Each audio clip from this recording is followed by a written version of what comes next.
È una bellissima serata questa che è dedicata alle opportunità che bisogna assolutamente dare a chi è meno fortunato, ai disabili. Effettivamente ci sono purtroppo troppi ragazzi con problemi causati da incidenti stradali e questa mia amicizia con Alessio e questa mia stima per lui per come ha saputo reagire è un messaggio importante che bisogna dare ai ragazzi, che purtroppo dopo che è successo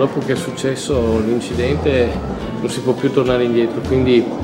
è meglio prevenire, è un messaggio non dico di prudenza, perché non si può dire a un giovane di essere prudente, ma di guidare e di utilizzare la strada sia in moto che in macchina che in bicicletta con intelligenza. E anche se magari si è più bravi degli altri o si è più capaci di correre forte degli altri, cercare di mettersi in testa che magari qualcuno è meno bravo di te, o è più distratto, o è al telefono, o ha qualsiasi cosa, ti attraversa la strada, fai un incidente e magari rimani tu in sedia a rotelle. E quindi abbiamo rispetto per chi guida peggio di noi e abbiamo rispetto per chi è stato sfortunato e ha tutti i diritti di poter utilizzare le strade come abbiamo noi.